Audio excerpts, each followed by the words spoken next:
At the Forbes and Know Your Value 3050 Summit just a few weeks ago, I had the honor of sitting down with Ellen Johnson Sirleaf, the former president of Liberia and Africa's first female elected head of state. She overcame so many challenges during her presidency, navigating decades of violence and the horrors of war in Liberia, stints in jail because of her beliefs, deep-seated misogyny, and much more. And at 85, her work is far from over. She continues to blaze a path for world leaders, women leaders around the world. I asked her about the state of women in political leadership in the U.S. Take a look. So as you know, in the United States, we have never had a woman win for president of the United States. Are you surprised by this? And what do you think the world would look like if perhaps that was different? Yes, I am surprised. Because you do lead the world, and we sometimes look to you for leadership in all aspects of international endeavor. That said, the environment in your country is so different. Your population, so diverse, so educated. Sometimes it's so difficult to focus on what you can be. But I think the examples of women in leadership roles all over the world, as few as they may be, is so exemplary that you can pick each one of them and find what it takes to be a leader.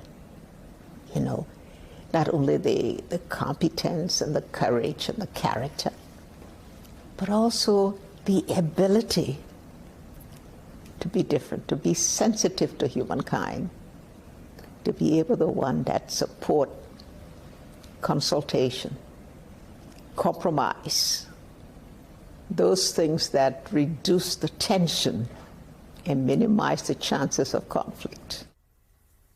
We're joined by MSNBC contributor Huma Abedin. She's vice chair of the Forbes and Know Your Value 3050 Summit. And also with us, editor of Forbes Women, Maggie McGrath. She, of course, a driving force behind the summit and the partnership.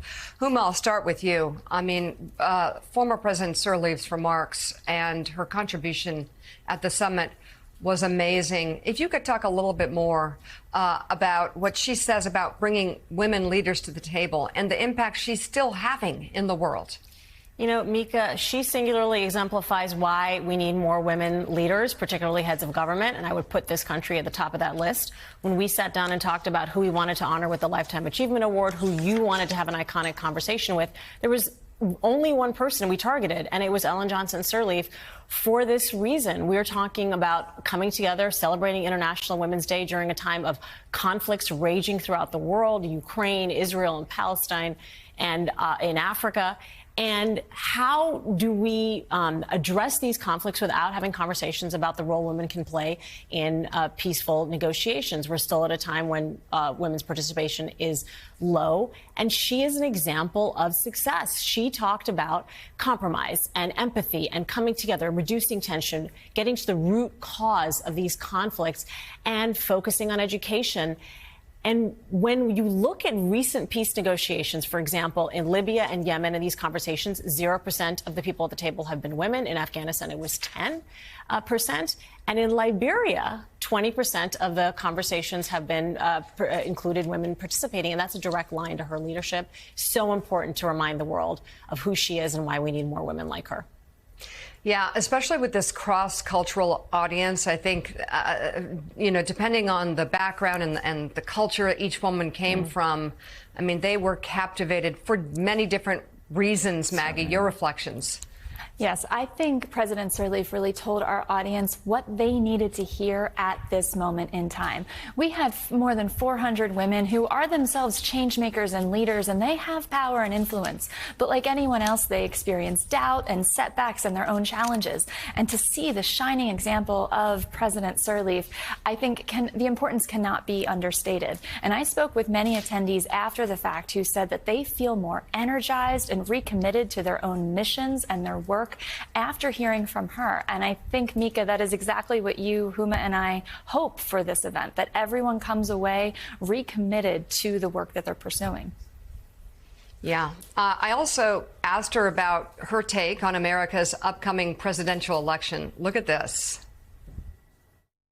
I hope it's okay to ask this. I'm curious to get your take on the upcoming presidential election in the United States, especially given how women have really been set back in America, in a country that's supposed to be leading. We in the other part of the global environment look to the United States for leadership. It encourages us, it enables us. We then feel that we have a roadmap of international standards to which we all must comply.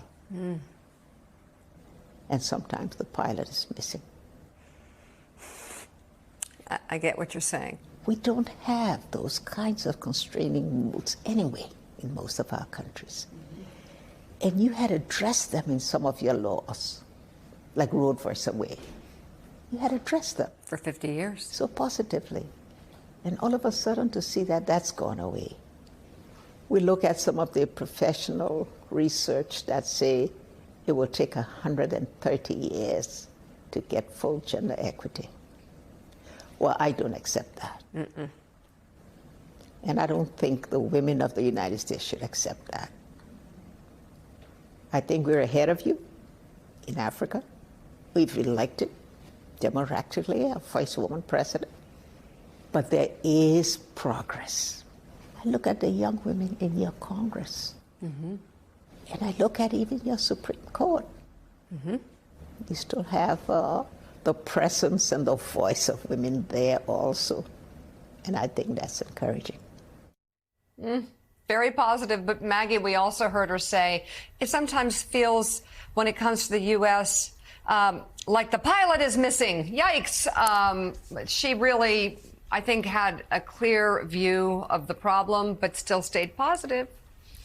Yes, she does. I think she has a very clear view, and as I said before, I think she administered the information and the inspiration that our audience needs to take their own leadership forward. And I think it's important to hear someone call the United States out on our issues, on the ways we can improve, and so we can all recommit ourselves to this work. And Huma, for the women who were there, how inspiring. So inspiring. And I think that it was very presidential that she said we're a roadmap for international standards. We're in election season right now. We have a choice to make, and we could have leadership that divides us or leadership that continues to unite us. And I think I took that as a hat tip for peace and democracy.